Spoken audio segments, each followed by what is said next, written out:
think anytime you're in a tournament, and I've said this before,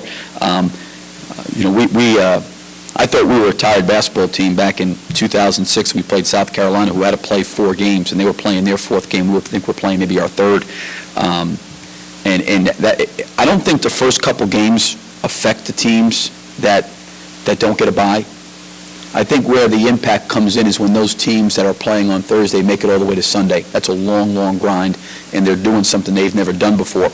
Even if they played in a tournament and they played 3 games, never ever has any team had to play 4 straight games, and that's always difficult. And I think Nolan Richardson's team won it one year with playing 4 games. I think that's where the fatigue part catches up to you, because I know our team was exhausted going into Sunday with a bye, and it was really, really difficult. But I think the bye helps in terms of giving ourselves a chance here on the front end to focus on ourselves, to get rested, and to try to take some areas that we want to improve on and put a focus on that. I think they've learned that right now we got to focus on us and what we've got to do.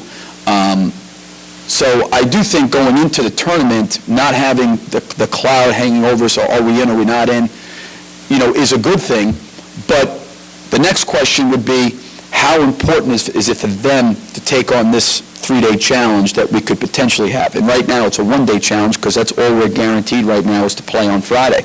And hopefully we can take that on and get better than we were last week. I've always felt like when you really win at a high level, it opens up a tremendous amount of doors of opportunity. And I think probably earlier on some of those guys thought, well, geez, I need to do well, and didn't really understand the importance of winning. So I think we've been able to get better because there has been a focus on us, what we got to do to win and get better. And I think that's, like I said this after the Vanderbilt game, I think in life, when you have failures, and failures are prevalent all over the place, you identify the problem, you know what the problem is, and then once you identify the problem, you try to fix it.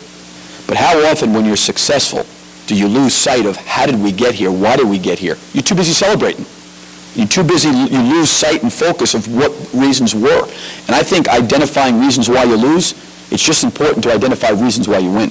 We have become more and more and more connected as a team. And the hardest thing that no coach can control is when you recruit and you bring in Eric Murphy from Rhode Island and you bring in Patrick Young from Jacksonville and Irving Walker from Brooklyn and Kenny Boynton from Pompano Beach and William Getz from France, and you have all these different personalities and they all come together. The hardest thing for a coach to create is when you have personality conflicts is chemistry. You've got great guys that understand the importance of us being a team, and I think that they have tried to work at that going forward.